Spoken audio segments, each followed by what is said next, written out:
Many thanks for choosing us. We start from the Northern Region, where Chairman of the Northern Region Security Council, Salifu Said, has vowed to visit severe sanctions on security personnel who instigated Wednesday's violent clash between the military and police in the regional capital, Tamale. At least 7 police officers were reportedly injured in the clash after soldiers based in the town unleashed their anger on them. Though calm has since been restored, a high-powered delegation comprising senior officers from the Ministries of Defense and Interior were in Tamale to meet with the military and police commands there. The regional minister and the delegation briefed the media after the meeting. Hashmi Mohammed was there for Joy News.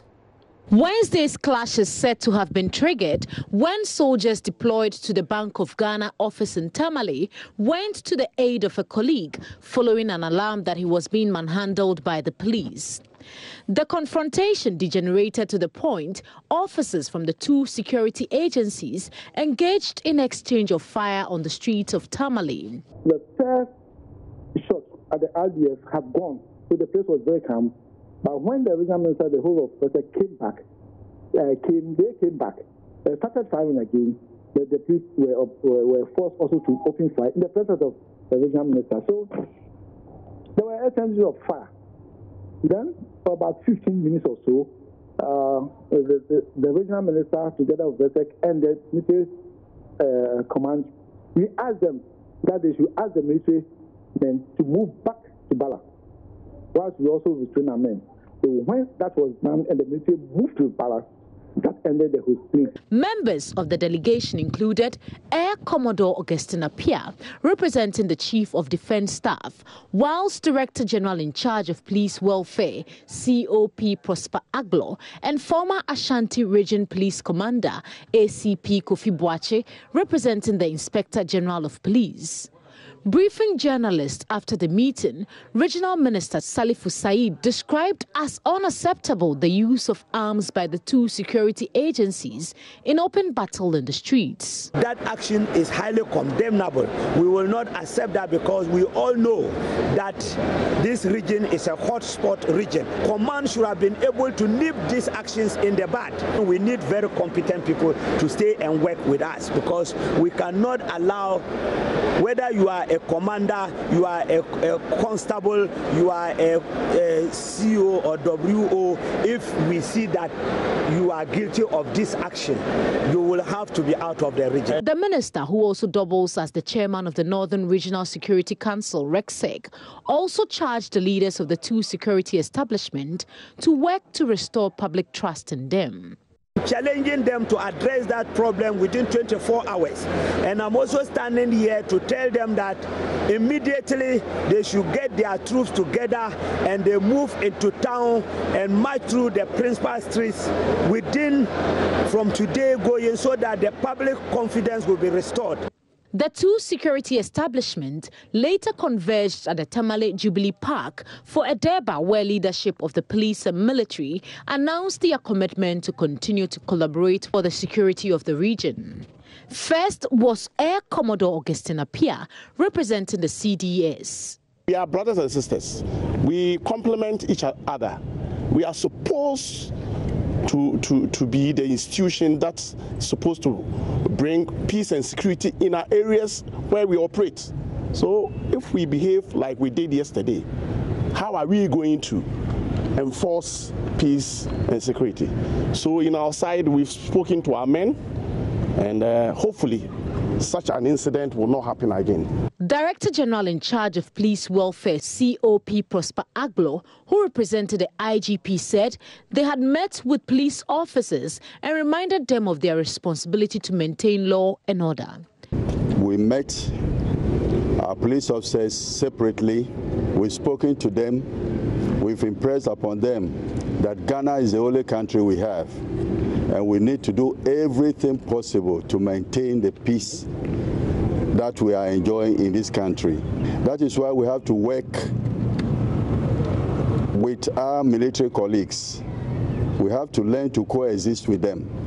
We complement each other, like Air Commodore said, and we have to work together to ensure that the good people of this nation live in peace and go about their normal activities peacefully. The two security agencies are expected to resume their joint patrols under Operation Calm Life Thursday evening after a day's suspension. Hashmin Mohammed's report for Joy News. Let's go to Parliament, because the Speaker of Parliament has summoned the Defence and Interior Ministers to explain to the House circumstances leading to the clash between police and military in the northern regional capital Tamale yesterday. The violence left 7 police officers injured. Should appear before this honourable House next Tuesday and appraise the House on these developments and measures being taken to arrest and prevent same from ever occurring. Meanwhile, Minority Leader Haruna Idrisu, who is also MP for Tamale South, has described as worrying and unfortunate the disturbances and demands action by the House on the matter. Indeed, Mr. Speaker, a first of it happened March 26th in Tamale around the Agric Development Bank Road.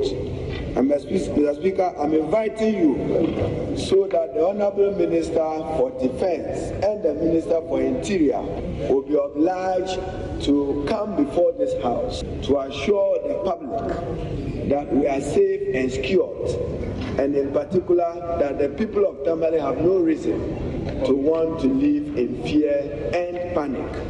And that, Mr. Speaker, a breakdown of law and order can be a recipe for lawlessness, apart from the fact that it will lead to, which I suspect is beginning to, the erosion of public and civil confidence in the security agencies to maintain law and order in the country and to safeguard our territorial integrity. Mr. Speaker, I'm therefore inviting you. And his motion was supported by the Deputy Majority Leader, Sarah Adjo-Asafo.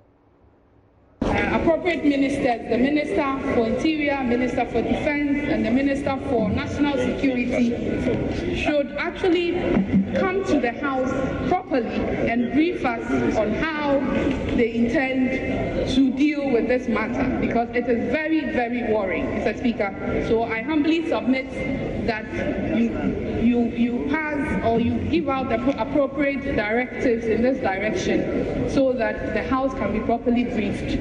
And the member of Parliament for the area, who doubles up as the minority leader, would also be seen by his people as also responding to very, very serious security threats in the area. So, Mr. Speaker, we very much are in support that the substantive ministers in the respective areas be brought before this House to brief it accordingly.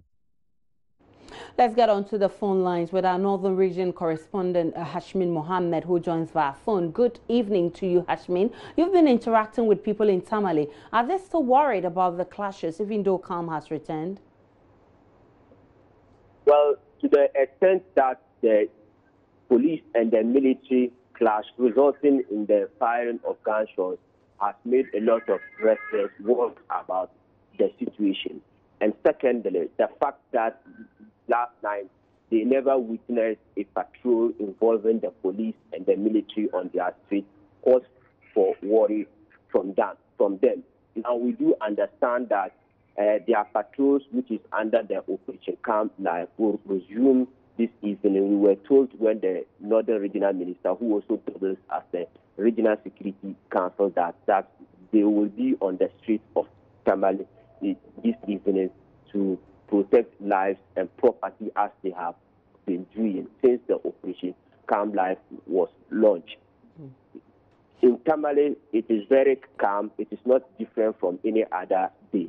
But residents want authorities to look deep into the incident and find an amicable settlement between the two. Yes, this evening, both the military and the police converged at the Tamale Jubilee Park, where some residents also gathered, and they demonstrated their commitment to collaborate together to protect them, and that has been reassuring to the residents.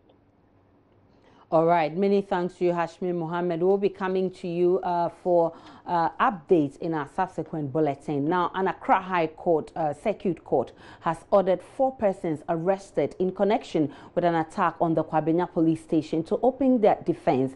6 others who were arrested in connection with the incident were, however, acquitted and discharged after the court established that prosecutors failed to prove they have a case to answer. The attack on the police station saw 7 persons who were in custody freed, with 1 police officer killed in the process. Justice Abuaje Tano on Thursday fixed May 23 as date for the 4 persons to call their witnesses. Joy News' Joseph Akable was there for Joy News.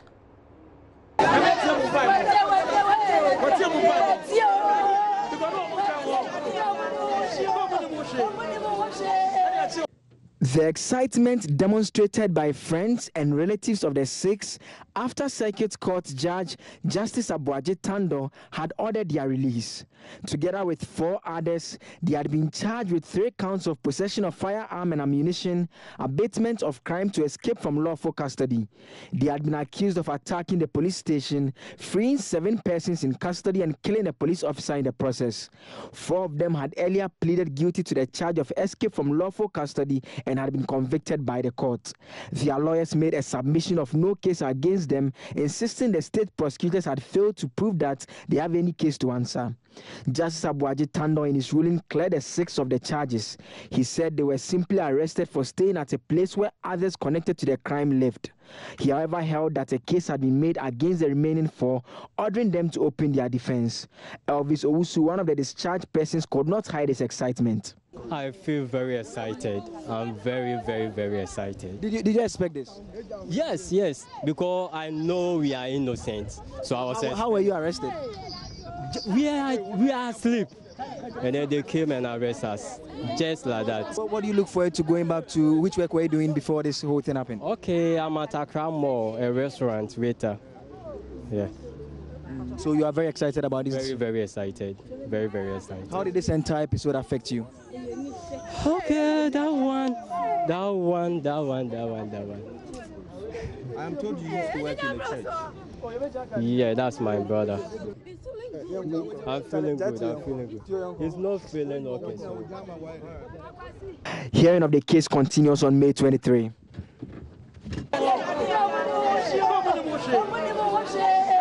Let's stay with the judiciary because the Supreme Court has granted a request by former Deputy Attorney General Dominic Ayine to amend his case challenging the appointment of Martin Amidu as special prosecutor. His lawyer, Tony Lita, told sole Judge Justice Gabriel Pramang Mr. Amidu has since the filing of the suit taken office, making it necessary for the case to be amended to reflect the current situation. The court had earlier turned down a request by Mr. Lita to file additional arguments in support of the case following opposition from the special prosecutor and Deputy Attorney General Godfred Yeboah-Dame. The two, however, did not oppose this application, saying it conforms to law, while the previous one did not.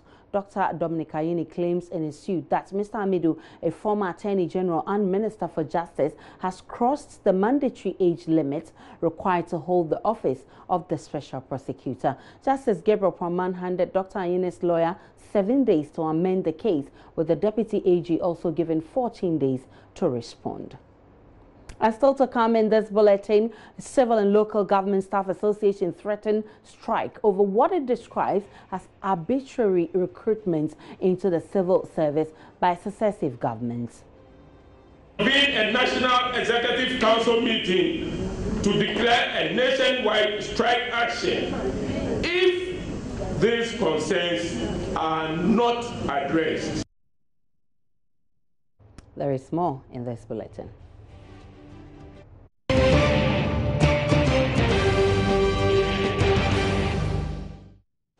Welcome back now to the rest of our stories. And the Civil and Local Government Staff Association of Ghana, CLOGSAG, has described as worrisome the practice where governments bypass laid-down procedure to recruit personnel into the civil service. Such arbitrary recruitment, according to CLOGSAG, undermines the vital role the civil service is expected to play in national development. Its Greater Accra Regional Secretary Samuel Niklote Collison says they can no longer sit unconcerned and have decided to embark on a nationwide strike if their concerns are not addressed.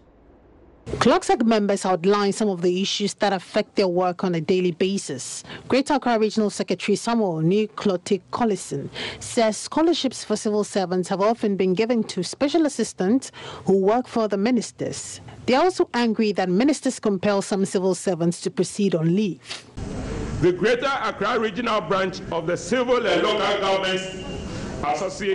Government Staff Association Ghana has been inundated with calls and reports on how serving officers in civil and local government services are being restrained and frustrated in carrying out their mandated functions. One may wish to know why we are now agitated about the political interference in the affairs of the civil and local government services. As a responsible union or association, we did not jump to make an issue out of this undeserved practice, but felt that the system would heal itself.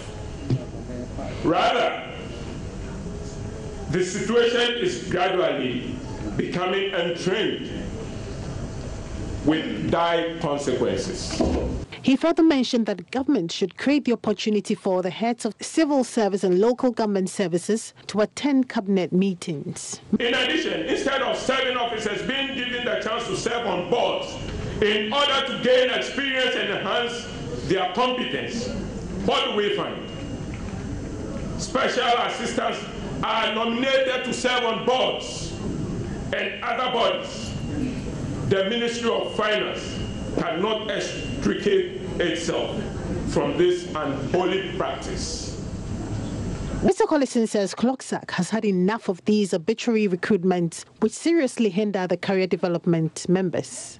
Whilst we are calling on those affected to take action and correct any anomaly, the Greater Accra Regional Branch of CLOGSAG reiterates the call on the National Secretariat as a matter of urgency to convene a National Executive Council meeting to declare a nationwide strike action if these concerns are not addressed. Enough is enough. Parliament may be forced to take a tough stance against ministers of state who absent themselves from businesses of the House. That's the warning from the Speaker of Parliament, Professor Michael Quay. It follows the failure of the Food and Agric Minister, Dr. Usefri Akoto, to respond to an invitation to answer an urgent question on the presence of unlicensed chemicals meant for cocoa farming and production on the market. The minister's letter communicating his absence from the House was brought to the attention of the House only after the Speaker had directed that a question be asked. The leadership of the minority rejected the explanation for the minister's absence, describing his conduct as disrespectful to the House. Here's Minority Chief Whip Mohammed Muntaka Mubarak. That today is the third sitting day since we came, and unfortunately each of the day we are confronted with the failure of ministers to be in the House. The Speaker, with a greater respect, the Ministry of Food and Agriculture has 5 ministers there. 2 ministers, one the substantive minister, the other Minister of State there, and then 3 other deputies. And Mr. Speaker, sadly, our colleague, the former MP for Kwadaso, the Minister for Food and Agriculture, Dr. Free, was the ranking for Food and Agriculture here. Mr. Speaker, he was the type that would not even allow a deputy minister to answer his question. Today he's a minister, and he doesn't find it necessary to come and answer questions to the House. Mr. Speaker, if you look at our standing orders, 60, it's clear that ministers, the word used there is sharp, Mr. Speaker. It's sharp, and they are supposed to do this within 2 weeks. Now he's not here. He has not found it necessary to prepare any other person to do this. And Mr. Speaker, sadly, he's one of the ministers noted for always not being in this house, but always sending deputies. Mr. Speaker, he has brought a letter. It's only came this morning. So because of that, neither the leadership in the majority nor we, the minority, were prelude to it until now the clerk at table rushed you with it, and you saw the date today. They wrote just this morning when we printed the order paper, and the member has prepared and even called those who may be affected to sit in the public gallery. Mr. Speaker, I want to plead that if the minister is postponing this question, Mr. Speaker, we want you to use your good office to force the minister to be here himself. Even though one of the 3 deputy agric ministers was in the chamber, he was prevented from responding to the question. Deputy Majority Leader Sarah Joasafo pleaded with the House to reschedule the question to enable the substantive minister answer. It is not intentional that the Minister for Food and Agriculture is not here. He's currently out of the jurisdiction, and his deputies have indicated that they would have the opportunity to come to the House, having had the instruction, the Speaker, even if there's having had the instruction from him to answer the question on his behalf. Mr. Speaker, there might be a Minister of State at the ministry. There might be 3 deputies as well, as being said by the Minority Chief Whip, Mr. Speaker, but it is implied that they need the express instruction and authority from the substantive minister to be able to take up certain roles that are, to be performed by the minister himself. That is why, Mr. Speaker, we are pleading that the question be taken, although very urgent, be taken to tomorrow, God willing, so that one of the deputy ministers or the Minister of State, having had the instruction now, can appear before the House to answer the third question. The Speaker, Professor Michael Quay, was, however, not enthused. In fact, this Honorable House is very concerned about ministers coming appropriately to answer questions. And Honorable Majority Leaders, if you kindly convey to ministers generally that we have resumed work once more, and that we want honorable ministers to answer to the call of Parliament. Some time ago, there was a film called Tomorrow Never Comes. But this one, tomorrow will come tomorrow. So we look forward to having the minister here tomorrow. And please kindly convey further that we want the honorable substantive minister himself. Thank you. Well, my colleague Elton Brobe later caught up with the MP for Joaboso Kwabena Mintah Akando about the unlicensed chemicals being sold on the market. My checks indicate that it has not been approved. And so I wanted the minister responsible for food and agriculture to come and answer to that particular question, whether or not that chemical has been approved. And that is a Rockstar cocoa insecticide. I mean, you recall that quite recently we've had our cocoas in the world market being rejected. And these are some of the reasons, because they told us that the chemical component of our cocoa beans are increasing, and therefore they rejected our cocoa beans. And so any chemical that is used in that very industry must be approved by Cocoa Research Institute, you understand? And so I find it very, very difficult to understand why such chemicals are in the market. And so it has to do, one, with the backbone of the economy, cocoa, and it has to do with our health, because if the chemical is not approved, one of the possibilities is that it can cause harm in the system. And so I find it as an urgent question before I even went on recess, and I was expecting the minister to come and respond appropriately to the question. But again, let me find out, how sure are you that despite the fact that this chemical has yet to be certified, it's already being used on the market. I have gotten some. I have a receipt indicating that I bought some from a shop, and I have a sample. And have you checked with the relevant authorities to establish the fact that it has yet to go to certification? Yes, I have checked. I have done my checks. So that's why I don't want to conclude. Though I have done my checks, but I don't want to conclude. I want the minister to conclude, to convince me that, look, indeed, this chemical you are talking about has been approved or hasn't been approved. If it hasn't been approved, then we all find a way of retrieving it from the market. If you just joined us, you're watching Joy News Prime, and we take a break. When we come back, it's business.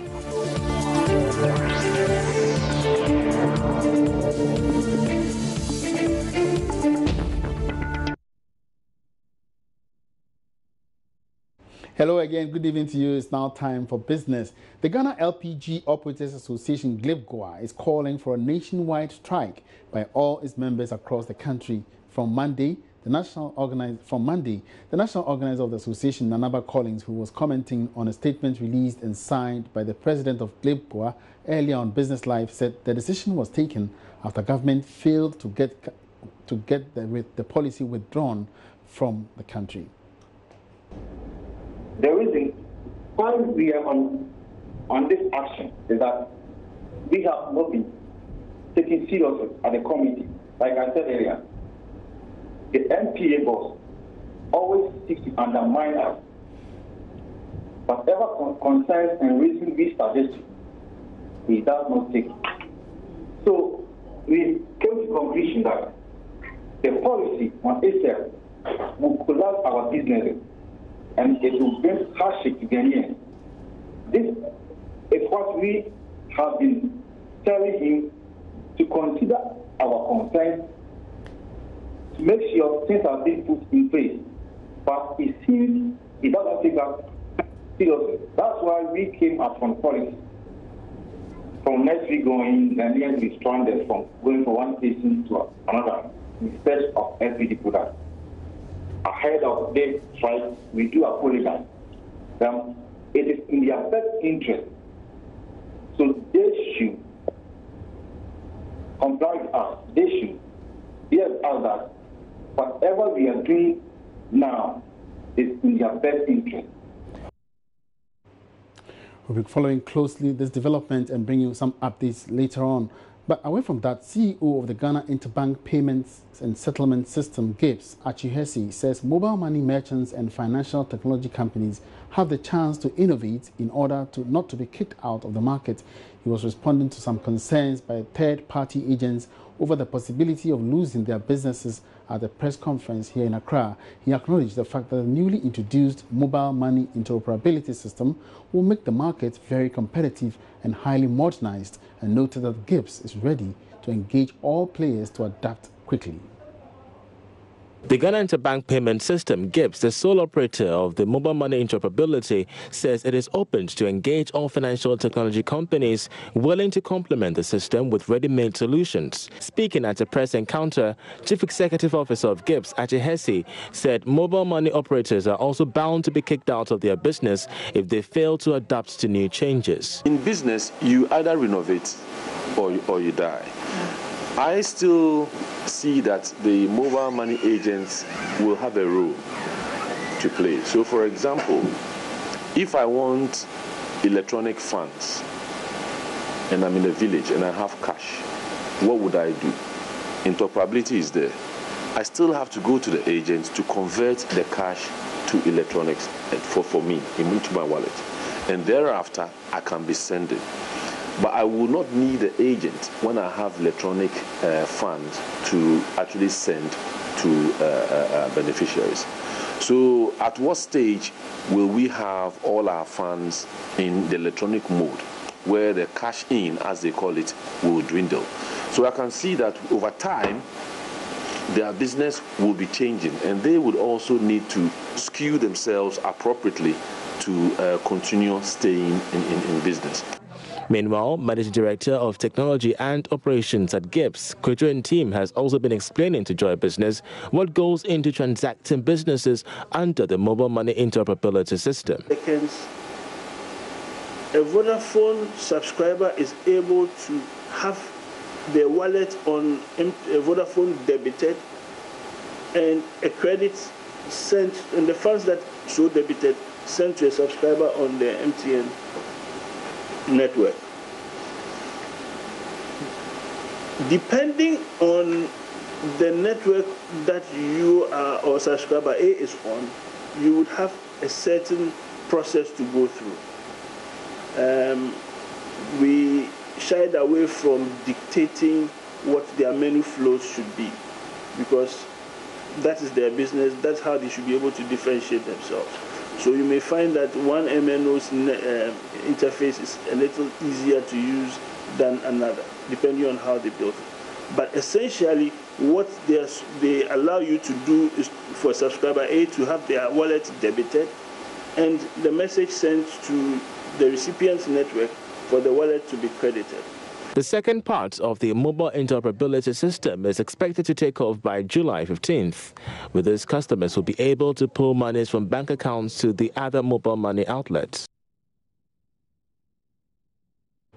Managing Director of Carl Bank, Frank Edu Jr., says he has built the bank to a certain level that would ensure his successor would not struggle much. Frank Edu Jr. said this when Carl Bank took its turn at the Ghana Stock Exchange's Facts Behind the Figures session in Accra. Ebenezer Sabuti has more in this report.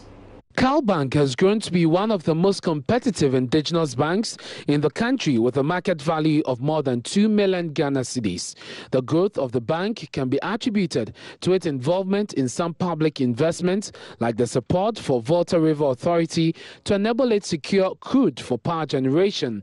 Commenting on the success of the bank, Frank Edu said he has built a good legacy that will spur more growth in his absence. Actually, I wanted to retire in December of this year.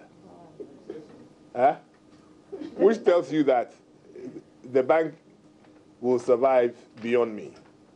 I don't think that anybody should entertain the notion that Frank Edu is Carl Bank and Carl Bank is Frank Edu. No. I hardly do anything at the bank. You know, there are people who do the work. I take the credit. But when there's a problem, they take the blame. That is how it is. You understand me? So I ride on the shoulders of very, very competent people. And what we have at the bank is that we do not create stars. After giving the approval by the Bank of Ghana to operate its agency banking system, Frank Edu hinted that it will be using that initiative as a tool to enter the retail market in the near future. So whereas in the past we have predominantly looked at corporate banking, we're using agency banking to find a way of making significant incursions and inroads into the retail sector. It is one of the major pillars of our strategy going forward, because we believe that if we are successful with agency banking, we would have the larger proportion of our risk assets would be retail risk assets. That will come with a diversified retail portfolio and high margins. Beyond that, then you have to look at the digital channels that we are actively pursuing. And we believe that these areas would help us maintain income levels and actually increase them. The bank's balance sheet for the first quarter of the year indicates that loans and advances to customers increased modestly by 12.8%, as well as deposits due to an aggressive market strategy. And that's all in business on Joy News Prime. Many thanks for your attention. My name is Emmanuel Abuaji. Have a good evening. Welcome back to Joy News Prime. Now, police at the University of Cape Coast have arrested 9 persons suspected of robbing and terrorizing students. 5 of the suspects were arrested by the night patrol team of the police, while 4 others were nabbed in a swoop at a hideout. Briefing the media at the UCC Police Station, District Commander ASP Mohammed Awal has assured the night patrol team will maintain the visibility on campuses, especially as students are writing their exams. Correspondent Richard Kwejo Nyakon reports from Cape Coast. On the 14th day of May 2018, at about 9:30 p.m., UCC patrol team. Normally, our patrols on the campus is done on random check. We don't stand at a particular place. So at one of our checkpoints, we stopped this taxi, Nissan March taxi cab, with registration number GN 450014, with 4 occupants, namely Hamza Mohammed, 28 years, Prince Kwejo Akwa, 26 years, Abdul Aziz, 30 years, and Kwesi Ebenezer, 27 years, on board the taxi. Now, when a search was conducted on them, a jackknife concealed in the desert boot was found in Hamza Mohammed's shoe. They were apprehended and then brought to the police station. On same day, around 1:00 a.m., we were still on our patrols. We came into contact with one Richard Ankuma, 18 years. We saw him with a UCC textbook, pretending that is one of the students.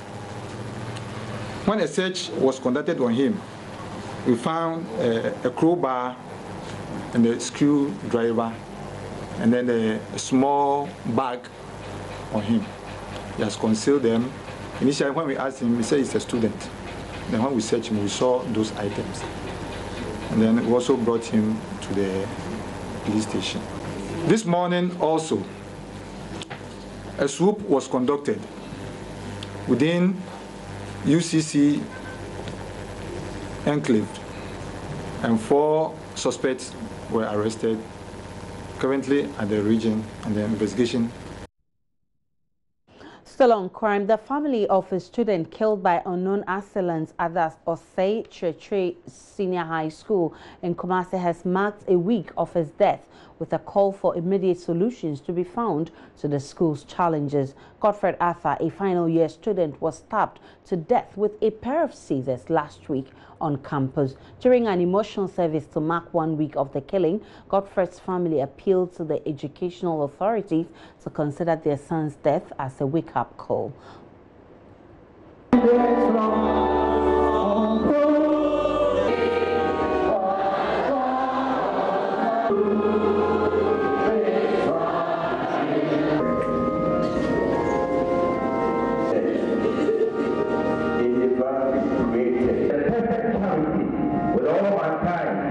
Emotions ran wild as family, students, and staff of the school rendered soul-touching songs and speeches to reflect on the death of Godfred. Helena Arthur and Beatrice Arthur, grandmother and auntie of the slain student, cannot hold their tears.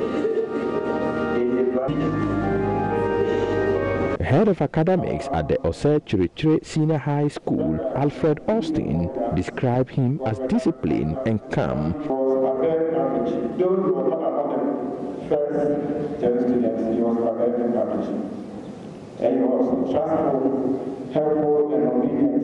The family said he wanted to be a pastor. It's a very sad moment. In fact, we cannot express our...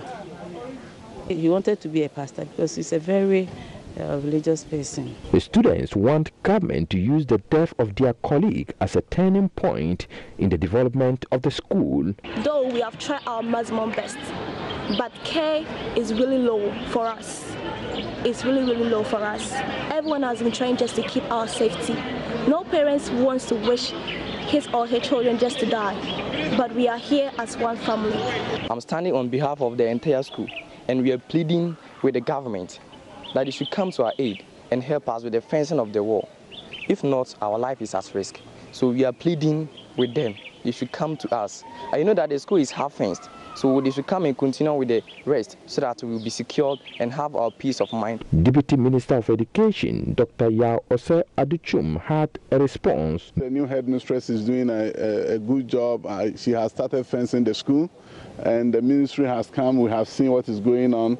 I'm going to liaise with the Director General of Ghana Education Service to ensure that we can fence the school, support the headmistress to do that, and to make sure that we can ward off these armed robbers and others who may want to cause havoc on this school's campus. A sense of urgency has been created, and within that, all I can tell you is that this is something we take seriously. And I'm very much confident that they are going to build a fence wall for us. I may not know exactly the time, but I think it should be very, very soon. Thank you. Memories of Godfred will forever remain in the minds of these students. Mahmoud Mohammed Nuruddin reporting.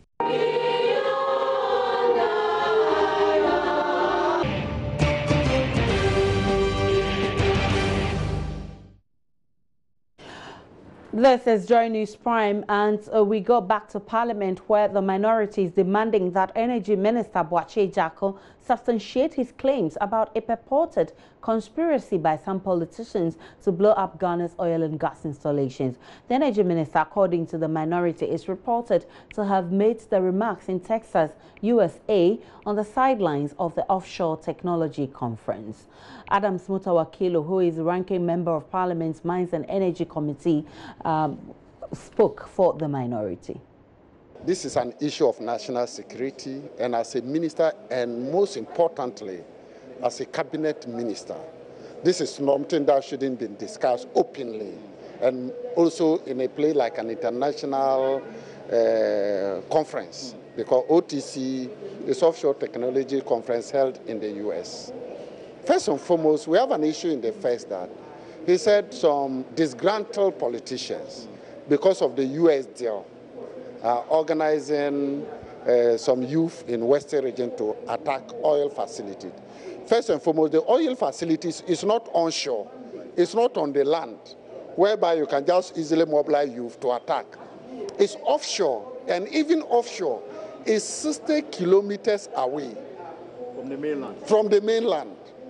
So how can the youth organize, take a canoe to that place? We have the high-speed boats that the Navy protect this area. So it becomes quite surprising that a minister at this level will go and mention such a statement. The second one we have to say is that this is something that borders on national security. And as a minister, we expected him to have come to Parliament and brief us on issues of that. And that is why we are taking the first step to ensure that we bring him to Parliament to tell us whether what has happened is true or not. If it is true, then the national security will have to come in. If it is not true, he has to be given the serious warning in respect to his utterances of late. This is a serious matter. We in the minority never linked this U.S. agreement with Ghana government to that of the oil installations. Lack of infrastructure has forced the Shia Senior High School in the Volta Regional Capital Hall to conduct classes under trees and in makeshift structures. The situation, according to teachers, is negatively affecting teaching and learning. As correspondent Kofi Sian reports, there is unbearable pressure on limited facilities following increased enrollment brought on by the free SHS policy. Built in the early 1950s as a middle school, the Shia Senior High School at Ho was converted into a secondary school in 1998. Government absorbed it 10 years ago as one of its secondary technical schools. With enrollment shooting up to more than 500 students, there has been an unbearable pressure on limited facilities. One of the 2 classroom blocks built many years ago has been converted into a boys' dormitory. A visit to the dormitory revealed a heavily congested setup with poor ventilation. Students say the situation is unbearable. At first, the number wasn't all that much. So after our president Nana Akufo-Addo introduced this free education and the population increased, it became more.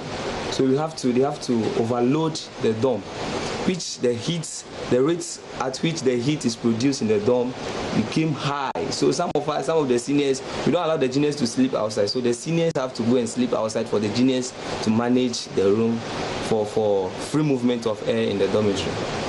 This structure, made of bamboo and gravel, serves as bathhouse for the entire school, while final year students use this dilapidated structure as washroom. The over 500 students cram for this 4-room KVIP situated close to their classroom. Students say the stench that emanates from the toilet is disturbing. This is our urinal, and at the other side, our toilet is located over there. And I'd like to say that urinal is too much close to our classroom, so it gets when the sun is shining and then it rains, it does more when we are in class. We can't withstand, the teachers too can't withstand, so sometimes they need to stop teaching because of the bad odor that arises from, both the urinal and then the toilet. So it affects our health a lot. Close to the seniors' bathhouse is the school's kitchen. The food is prepared under a palm frond shade fenced with bamboo stakes. It also consists of the upper and lower jaws,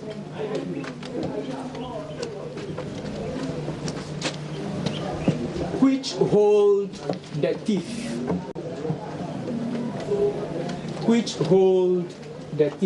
Without adequate classroom blocks, classes are held in makeshift structures and sometimes under trees. Students have to carry their desks to makeshift classrooms under trees. Whenever their session ends, a new ones begin. Like sometimes, if we have class here and the rain is coming, we need to park and go to others' class, or sometimes we even close. And it's making our learning down and down. Sometimes even it's even cause us to fail, because the time we have to learn what's supposed the teachers to teach, we don't learn it on time, we lost. The teacher will not go back again.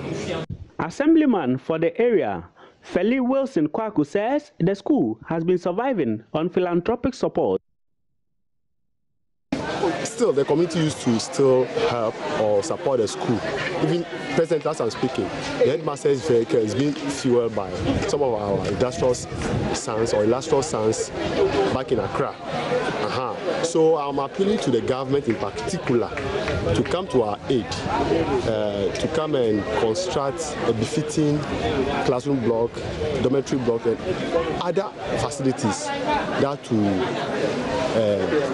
help or inure to the benefit of proper teaching and learning, so that the students would also be ready to compete with other schools that are well endowed. With the increasing enrollment, authorities at the school fear the pressure on the existing facilities will ultimately affect the quality of education here unless government comes to their aid. Edwin Siao for Joy News, Shia. Yes, come again. Help the farmer to know. Engineers working on the Malam-Kasoa Highway say they have completed the first phase of the project. The second project, which has already begun, is expected to be completed within 13 days. The project, when completed, will curb the perennial flooding in and around Malam. Joy News' MFA Shodosi visited the area Thursday morning and reports police officers are present to ensure free flow of traffic. So this is the Malam overhead, and as you can see, this road has been blocked for usage by drivers. Now what has happened is that the road has been diverted, and so people on my left-hand side are going to Sacramento. That's where you see the free flow of traffic. Vehicles are moving in their numbers. But when you look on my right side, the vehicles going to Kasoa, Bawe, and all the environs, so into Cape Coast in the central region, are stuck in traffic because they all have to use this diversion and use one lane due to the project that's ongoing at the Malam Junction interchange. But let's speak to engineers and find out from them when we are expecting this particular project to end, because we understand that the first phase is almost ending. The first phase was completed And then yesterday we did a diversion in the afternoon for the second stage to start. So the first stage, because of the rains, we had some 2 days delay. Instead of the 12 days, we had 14 days. How long are we expecting the second phase? How long are we expecting the second phase to also finish? Okay, for the second phase, we are expecting 13 days, barring any bad weather. So if there's any rainfall, then we may have to go back. But we are hoping that between now and the time we cast the blinding, that is, we put the rocks at the base and then we put the concrete on top. Once we put the concrete on top, when there's rain, we are not bothered again. But in all, how many phases are there supposed to be? It is 3 phases. Okay. So we are in the second phase. Then when we finish this second phase, the second phase is from Odoko towards Kaswa. Then the third phase is from Kaswa towards Odoko. Yes. But one would have wanted that when we're done with the first phase, you probably would have wanted to open up the first one for people to pass through. Why is it still closed? No, because we are going to carry a lot of material on the N1 and then across the road, and then the precast. So we wanted it to be close till we have finished all the 3 phases, and then we open. Okay, so even after the second phase is completed, you're still not going to open it up until everything is done? Yes. When the second phase is completed, those coming from Kaswa to Kaneshie will go over the second phase. Though work on this stretch is progressing slowly, drivers say their businesses are experiencing a dip.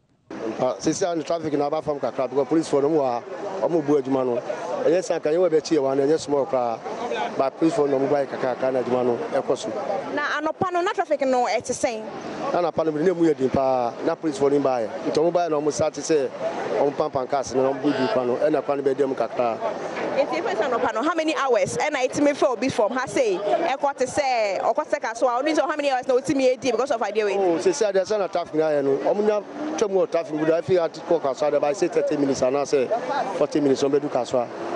So basically, what he's saying is that the traffic used to be intense in the morning, but right now everything is reduced. He's saying that from here to Kaswa, right now it could take you about 30 minutes, but earlier in the day it could take you a few hours. So he thinks that the policemen and the engineers are managing the traffic situation very well. Where is a road we are not away? Not traffic, no, not it's saying. Oh, traffic in there, no, and easy. Timpani was some way quite into it my on a normal day, no, Sanka traffic ni hasi anka kwame yanko munya anka how many minutes na take you from hasi eko baby awoko infana ya awoko.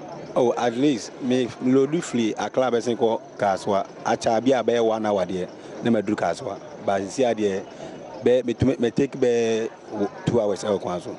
How affect your business ne saying? How affect you? And they slow she nkoso my sisi ama ejuma sama basa Yesika Samina because ne day need to go Kaswa 5 and then we have a car be miensa na ejuma say ame.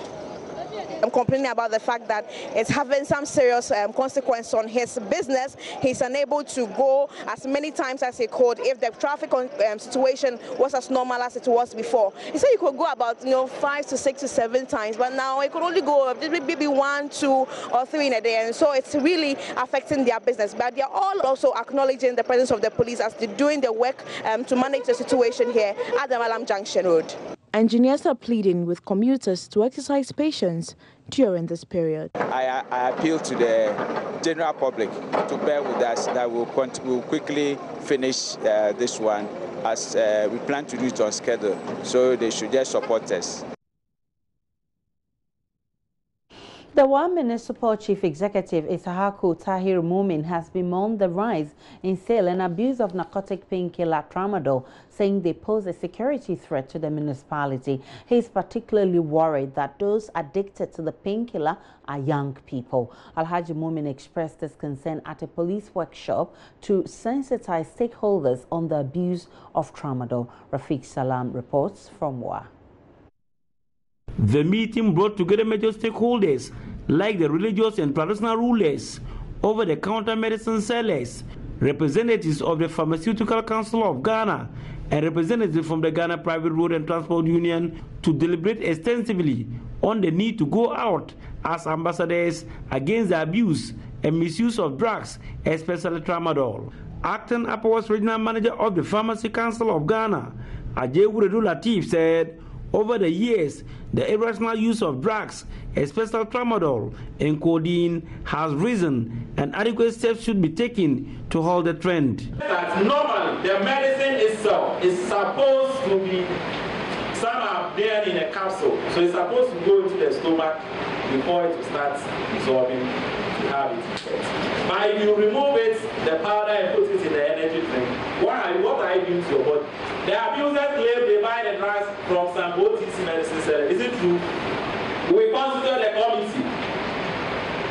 Food and Drugs Board or Food and Drugs Authority was there, Pharmacy Council, Police, and Narcotic Control Board. This is how we worked.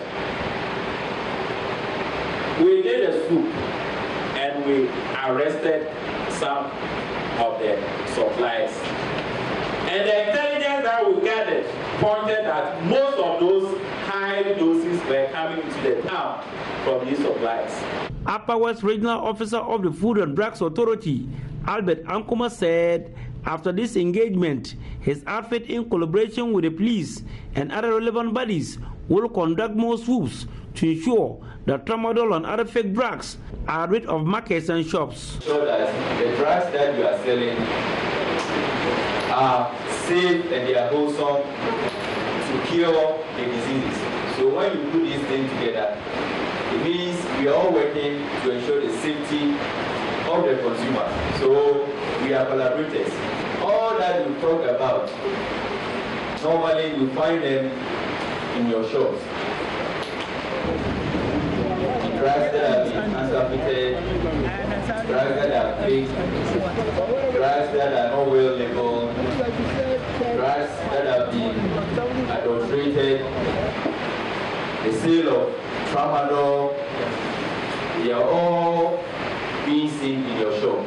One municipal chief executive, Isako Tare Momin, on his part said the sale and abuse of tramadol and other fake drugs pose a threat to the security of the municipality and the country at large.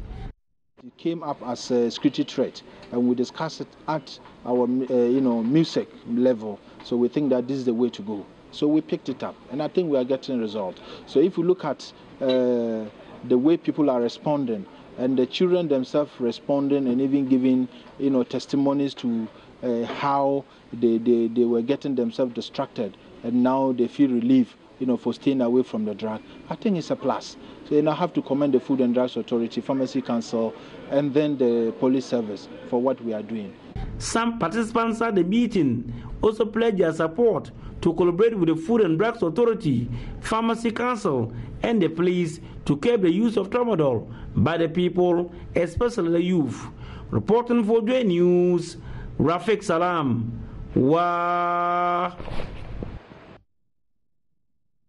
Let's check out our headlines on top of the iron. Police and military in the northern region hold joint deba in the capital, Tamale, a day after a violent clash between the two, which left 7 police officers injured.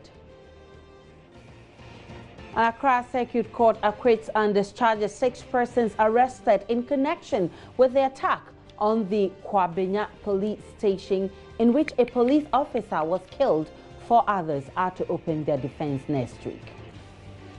Also, Speaker of Parliament warns the House will take a tough stance against ministers who absent themselves from the business of the House after their Greek minister failed to show up to answer an urgent question.